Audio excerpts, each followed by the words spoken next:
हर हर महादेव मित्रों, सभी सनातन बंधुओं को हमारा प्रणाम, अभिवादन स्वीकार करें। आज हम अपने महामना चैनल पर जितिया व्रत के बारे में जानते हैं। सच कहिए तो सनातन की खूबसूरती अलग अलग व्रत एवं त्यौहार रहे हैं और हमारे इस सनातन परंपरा के निर्वहन की महती जिम्मेदारी हमारी माताओं पर रही है।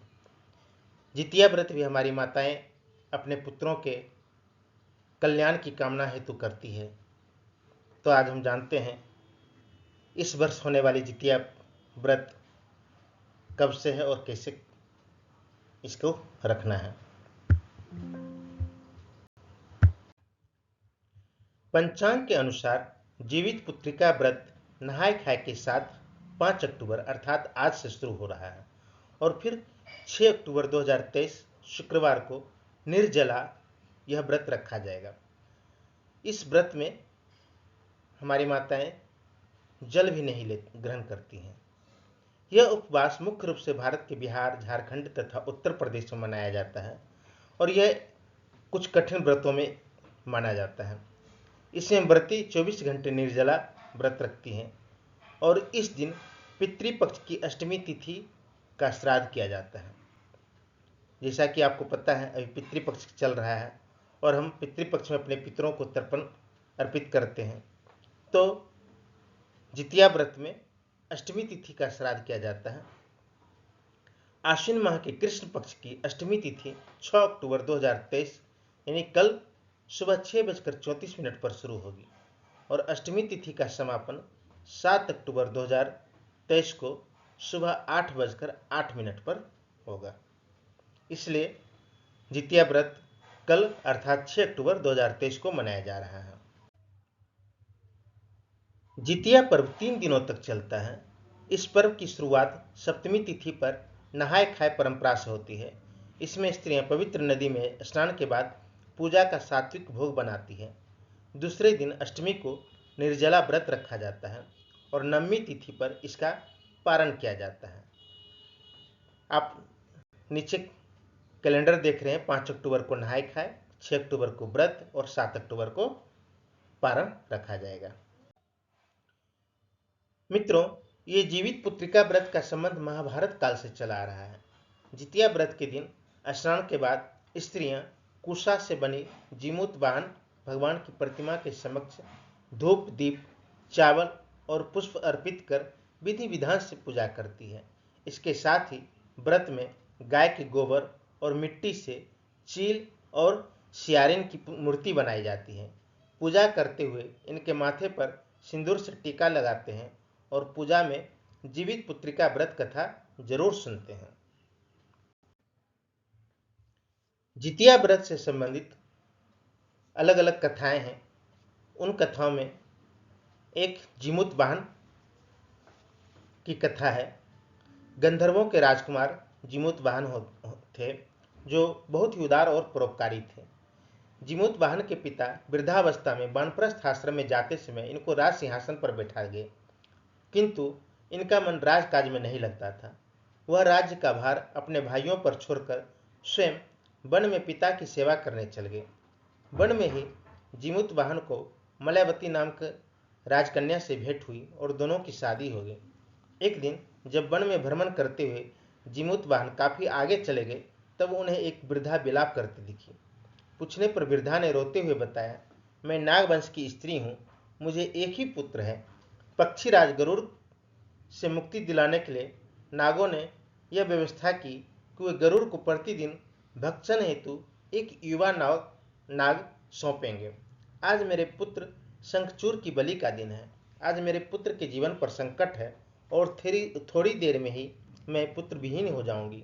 एक स्त्री के लिए इससे बड़ा दुख क्या होगा कि उसके जीते जी उसका पुत्र ना रहे।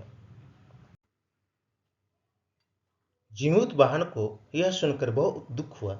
उन्होंने उस वृद्धा को आश्वस्त करते हुए कहा, डरो मत, मैं तुम्हारे पुत्र के प्राणों की रक्षा करूंगा। आज उसके स्थान पर स्वयं मैं अपने आप को उसके लाल कपड़े में ढककर बद्धशिला पर लेटूंगा ताकि गरुड़ मुझे खाए और तुम्हारा पुत्र बच जाए। इतना कहकर जीमूत वाहन ने शंखचूर के हाथ से लाल कपड़ा ले लिया और वे उसे लपेटकर गरुड़ को बलि देने के लिए चुनी गई बद्धशिला पर लेट गए। नियत समय पर गरुड़ बड़े वेग से आए और वे लाल कपड़े में ढके जीमूत वाहन को पंजे में दबोचकर पहाड़ के शिखर पर जाकर बैठ गए। गरुड़ ने अपनी कठोर चोंच का प्रहार किया और जीमूत वाहन के शरीर से मांस का बड़ा हिस्सा नोच लिया। इसकी पीड़ा से जीमूत वाहन की आंखों से आंसू बह निकले और वह दर्द से कराहने लगे। अपने पंजे में जकड़े प्राणी की आंखों में से आंसू और मुंह से कराह सुनकर गरुड़ बड़े आश्चर्य में पड़ गए, क्योंकि ऐसा पहले कभी न हुआ था। उन्होंने जीमूत वाहन से उनका परिचय पूछा। जीमूत वाहन ने सारा किस्सा कह सुनाया कि कैसे एक स्त्री के पुत्र की रक्षा के लिए वह अपने प्राण देने आए हैं। आप मुझे खाकर भूख शांत करें। गरुड़ उनकी बहादुरी और दूसरे की प्राण रक्षा के लिए स्वयं का बलिदान देने की हिम्मत से बहुत प्रभावित हुए। उन्हें स्वयं पर पछतावा होने लगा। वह सोचने लगे कि यह एक मनुष्य है जो दूसरे के पुत्र की रक्षा के लिए स्वयं की बलि दे रहा है, और एक मैं हूँ जो देवों के संरक्षण में होने के बावजूद दूसरों की संतान की बलि ले रहा हूँ। उन्होंने जीमूत वाहन को मुक्त कर दिया। गरुड़ ने कहा, हे उत्तम मनुष्य, मैं तुम्हारी भावना और त्याग से बहुत प्रसन्न हूँ। मैंने तुम्हारे शरीर पर जो घाव किए हैं उसे ठीक कर देता हूँ। तुम अपनी प्रसन्नता के लिए कोई वरदान मांग लो। राजा जीमूत वाहन ने कहा कि हे पक्षीराज, आप तो सर्वसमर्थ हैं। यदि आप प्रसन्न हैं और चाहते हैं तो आप सर्पों को अपना आहार बनाना छोड़ दें। आपने अब तक जितने भी प्राण लिए हैं उन्हें जीवन प्रदान करें। गरुड़ ने सबको जीवन दान दे दिया और नागों की बलि न लेने का वर। इस प्रकार जीमूत वाहन के साहस से नाग जाति की रक्षा हुई। गरुड़ ने कहा, तुम्हारी जय होगा। हे राजा, जो स्त्री तुम्हारी इस बलिदान की कथा सुनेगी और विधि पूर्वक व्रत का पालन करेगी, उसकी संतान मृत्यु के मुख से भी निकल आएगी। तब से ही पुत्र की रक्षा हेतु जीमूत वाहन की पूजा की प्रथा शुरू हो गई। यह कथा कैलाश पर्वत पर भगवान शंकर ने माता पार्वती को सुनाई थी।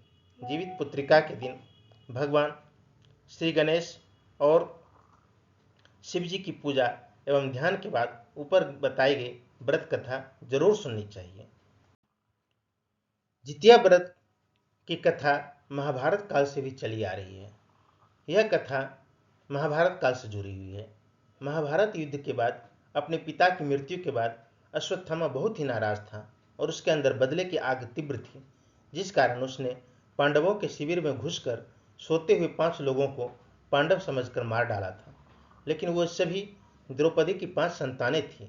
उसके इस अपराध के कारण अर्जुन ने उसे बंदी बना लिया और उसकी दिव्य मणि छीन ली, जिसके फलस्वरूप अश्वत्थामा ने उत्तरा की अजन्मी संतान को गर्भ में मारने के लिए ब्रह्मास्त्र का उपयोग किया, जिसे निष्फल करना नामुमकिन था।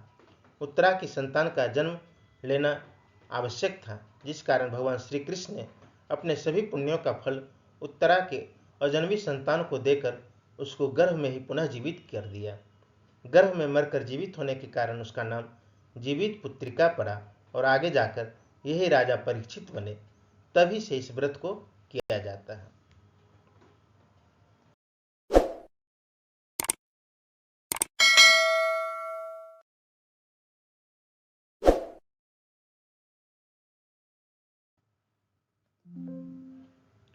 मित्रों, अगर आपको यह हमारा वीडियो पसंद आया हो तो हमारे चैनल को सब्सक्राइब करना बिल्कुल ना भूलें।